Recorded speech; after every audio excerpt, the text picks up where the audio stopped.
Hello everyone, welcome back to my channel. আশা কৰোঁ আপোনালোক সকলোৱে ভালে কুশলে আছে আৰু এয়া দেখিছেনে গাইজ কি ধাৰাসাৰ বৰষুণ দি আছে আৰু এই বৰষুণৰ ফলতে নলবাৰীৰ আৰু বিভিন্ন ঠাইত কৃত্ৰিম বানৰ সৃষ্টি হৈছে আৰু আমাৰ ইয়াত নলবাৰীতো কৃত্ৰিম বানপানী হৈছে। সেয়া আপোনালোকক দেখুৱাম কেনেকৈ ৰাস্তা ঘাটবোৰ পানীৰ তলত আছে।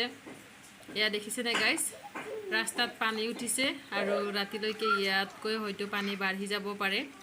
এয়া আমাৰ সন্মুখৰ ভাগ হয় আৰু সেইফালে দেখুৱাই আছোঁ, এইফালে পানী এইখিনি ঠাইত পানী বেছি হৈ গৈছে।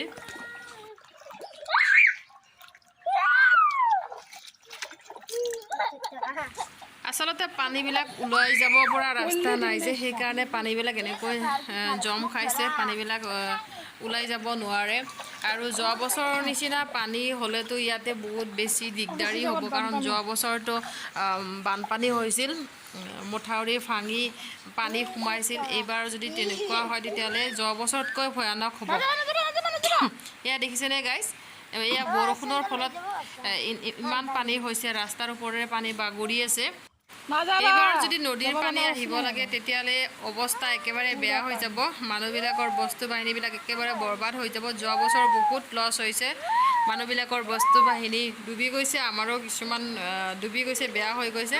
গতিকে এয়া বৰষুণৰ পানীতে এনেকুৱা অৱস্থা হৈছে আৰু মথাউৰি ছিঙি যদি পানী আহিব লাগে তেতিয়াহ'লে কিমান ভয়াৱহ অৱস্থা হ'ব সেয়া আপোনালোকে চাওক। গতিকে আমাৰ অসমত প্ৰধান সমস্যা হৈছে বানৰ সমস্যা, পানীৰ সমস্যা।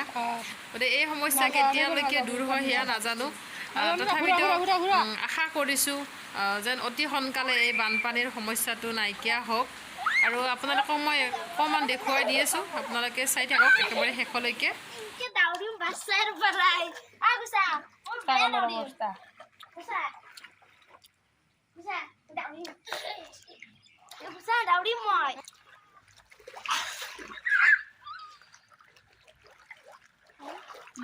তাৰ পেন্টু শেষ কৰে দিবি না?